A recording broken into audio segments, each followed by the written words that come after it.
All right, hello OAS family. I just thought I'd do a quick video today showcasing some of the brushes that we have on sale for our Black Friday. So the first I'm going to cover is the full Lotus brush. So this is the full Lotus brush. You can see it's a larger combination brush. And when we refer to a combination brush, it means that inside it's got stiffer dark hairs. On the outside, it's got softer white hairs. And these brushes are very good for painting shapes. So you can see here, the full Lotus brush is very good for painting these larger shapes. If I'm going to do like a leaf, like a lotus leaf, it's very excellent for strokes like that. It also is a fuller bodied brush, so you can see that I'm carrying a little bit more consistent moisture throughout the strokes. So that is also a nice quality about this brush. I'm not going to go into this brush too much because we have a full, a lone feature video on this brush. But another thing that I wanted to kind of cover, which is a subtle advantage of this brush, is how well it does bone strokes. So a lot of times when we're using combination brushes, we like to do like single brush painting where we're either demonstrating or we want to like maintain the flow of what we're doing. So we don't want to be switching brushes back and forth. So the advantage of combination brushes is that they can also do lines. And the advantage of a full bodied combination brush is when we do these sort of bone strokes, I feel like because the brush has a fuller body, it supports the bone stroke better, and it will give you a more consistent stroke and help you be able to more consistently get that stroke to be an even width. Because the fuller body, as you place pressure down on the brush, the fuller body will support you much better than a longer brush. So that is sort of like comparing it to maybe our Superflow brush, which has like a longer body and is more narrow. So the Superflow can actually do slightly larger strokes, but the full Lotus can do strokes with more consistent moisture and can also support you better when you're using it to do these bone strokes, these line strokes. All right, so that is the full Lotus brush. So along the lines of full-bodied brushes, we're now going to transition to the Twig brushes. These have been very, very popular. So this is on the right-hand side here is the regular Twig, and then on the left-hand side is the big Twig. So once again, we're dealing with, and you can compare them to the size of the full Lotus. You can see they're much smaller brushes, but they're also combination brushes, and they're also full-bodied combination brushes. And the shape of the body is actually more exaggerated than the full Lotus. So these brushes are more in the category of kind of specialty brushes. And I'll show you what we like to do with these brushes. First of all, they're versatile combination brushes. You can kind of see here. Let me get you to a spot in the paper that's a little bit more blank. So you can see here that if I'm going to do like these little typical line strokes, it has a very clever tip, and it has the ability to do strokes like that with skill. So it has a nice point on it, and so you can use it like a regular brush that way, kind of like what you do with a happy dot, but it has a little bit softer, more agreeable feeling because it is a combination brush. But what we really like this brush for is, just like I demonstrated with the full Lotus brush, is doing these bone strokes. So you can see there, this stroke is often a stroke that people struggle with because, you will maybe do the leaves first in a composition or a flower, and you will get everything looking really, really good, and then you need to add a stem. And a lot of times on especially newer artists, I can see the shakiness as they do that stroke. And it's a stroke that can kind of affect what is otherwise a good painting. It can give it like a feeling of less confidence. And so the twig brush, because it has a fuller body, you can see it really does support you much better when you're doing these line strokes like this. It gives you a much more consistent feel because of the fuller bodied brush. Basically, as you press it down, the brush sort of pushes back, and then it gives you that very consistent line. And you can see that we can use it to do quite a variety of thicknesses. So we can go quite thin, and it gives you a little bit of that idea.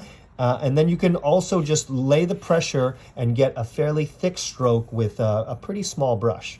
So that is the twig. And then the big twig is the same idea. It's just a larger brush. So you can see here that we can do these, we can use the tip of the brush to make these sort of classic tapering strokes. But also, like its smaller, smaller version, I really like this for doing these bone strokes because it is giving you that stability and that support. So those are the twig brushes, both of them. All these brushes are featured 20% off for Black Friday. So check out these twig brushes. I think you'll like them. The people who have gotten them so far have given us really, really good feedback on them. So now as we go to another extreme, we're now going to visit two brushes that are narrower and longer. So this is a different idea for a brush shape, and and I'll show you kind of what the advantage is when we have a brush that's shaped more like this. So this is the dancing grass brush, and when we have a brush like this, you can see that it's very good for doing turning line strokes. Okay, so if we want to do finish maybe do pea tendrils, vines, any lines that turn, you can see that because of the length of the brush, it has a very agreeable nature when it comes to these turning line strokes. The other thing that's kind of unique about these brushes is you can use them in kind of a lower the boom sort of way. So you can place the brush flat, right? And you can start to do trees. Like you can see if we're doing a landscape painting, and if I load the brush from dark to light at the tip and fade downward, we can start to get these sort of tall looking, almost like abstract pine trees. And that is a really good trick for a brush like this. You can also work a brush like this sort of against the grain and get textures.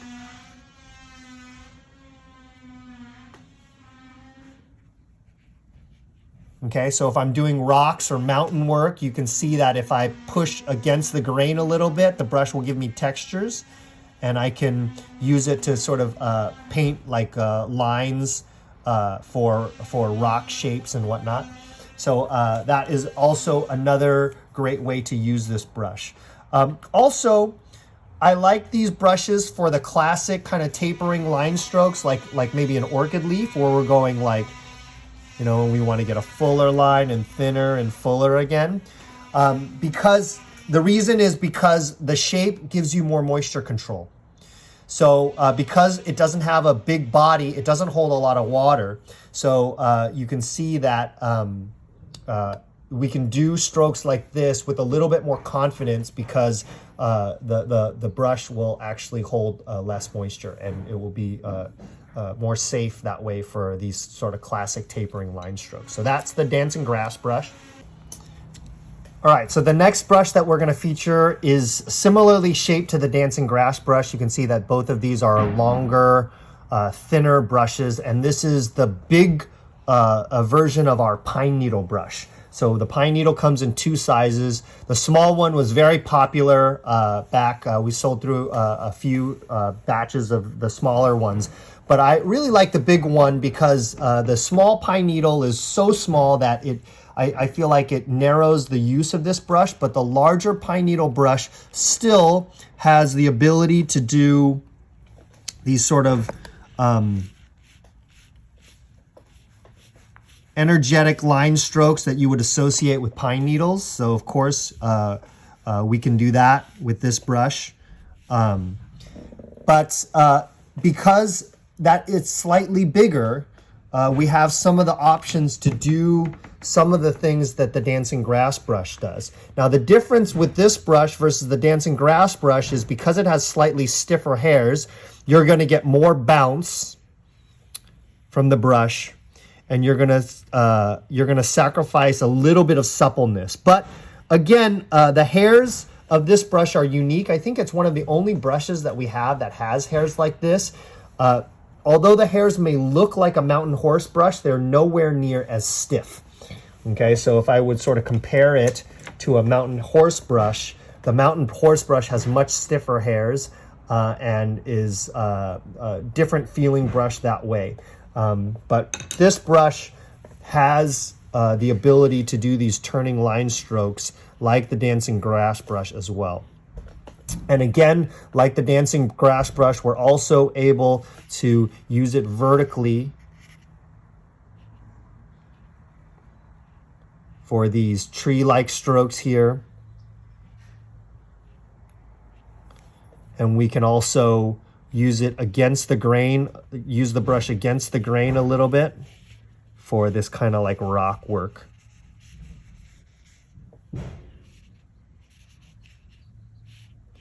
And we can use almost like the body of the brush to get textures in these kind of like landscape type strokes. So that is the large pine needle brush. So that is also another brush that we have on feature. So going on, we have this brush, which we're calling the little beak brush. So what's kind of unique about this brush is it's a brush that has a very sharp tip.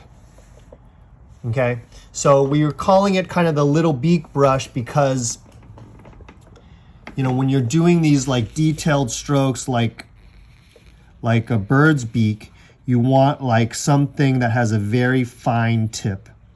So it's almost like a bigger version of the red feather brush in that it has shorter hairs that hold moisture and feed moisture down to a much smaller tip.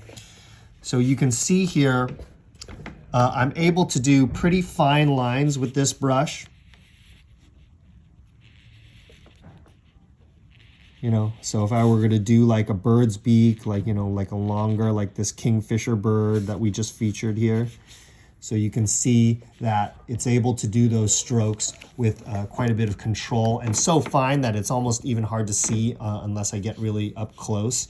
And I'm working on magic paper, so it's a pretty dry day, so the strokes are disappearing pretty quickly. So that is that's the little beak brush. It also has the ability, like any combination brush, to do kind of tapering or dot strokes. And you can see here that the brush has an interesting hitch when it does these strokes because it does have a bit of a skirt on there. So it gets you kind of irregular shapes, which is nice kind of when you're working on these dot strokes. If you want something that has like a bit of an irregular shape to it. But really, the main purpose for these side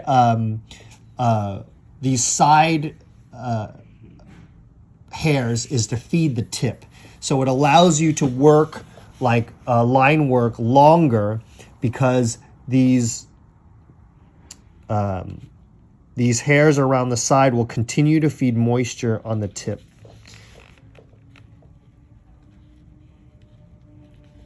So you can see there, we can do these like pretty fine lines and the brush continues to have moisture to it because the outside hairs will feed the tip. So that's the little beak brush, and it has, again, a very, very clever tip. So there's the little beak brush. Now we have this brush, which we call the little bud brush. Okay, so this is kind of a unique size. It is really reminiscent of our pre-flow brush. So a lot of people have bought our pre-series brushes. They're good starter brushes, very value priced. And a lot of people who get started either taking a class or they're just wanting a set of very versatile brushes that are priced at a value price, they've gotten our pre-series brush. And so this, if you compare to our pre-flow brush, you can see that it's a smaller brush, but it has a very similar combination hairs to it.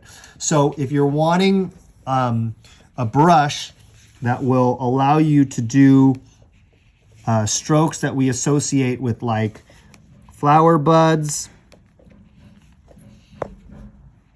these little round combination strokes, the little bud brush is doing that quite well. It's also a very good dot brush. So something interesting about the names of our brushes, you know, one of our most famous brushes is the Happy Dot brush. So if you've never seen a Happy Dot brush, this is a Happy Dot brush.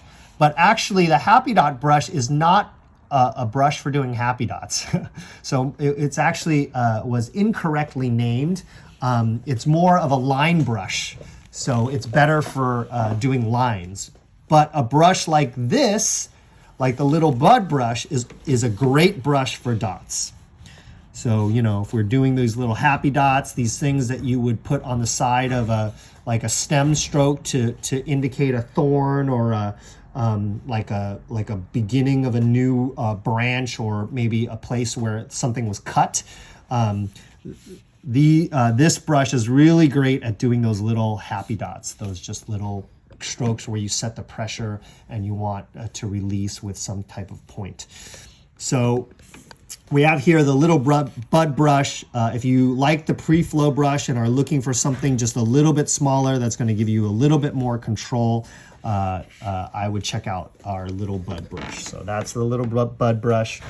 And then I think the last brush I'm going to cover today is this brush, which is the mini Orchid brush. So again, we like to compare brushes to core brushes. So a lot of people have Happy Dot. So you can compare this brush to the Happy Dot side by side, and you can see that it is a both slightly narrower in diameter and shorter in length. So this is going to give you a little bit more control for doing these type of tapering line strokes that we like for these brushes. You know, whether it be like little, like long elongated leaves like this, like almost like little bamboo leaves, or if we wanted to do a little bit of like an orchid stroke where we going thicker and then tapering and then having it come back again. Or if we're just doing like an orchid flower, that is a very common stroke for a brush like this. You know, if we're just doing these little parentheses type strokes that we use for orchid flowers. Very good brush for things like that. Also a very competent line brush. So if you want a brush, you know, it can also do lines. It can sign work. You know, so if you're wanting to do smaller calligraphy, anything that you want to use a smaller line brush for, this mini Orchid brush can help you do the job. And it has a pretty unique size. It is kind of one of the smaller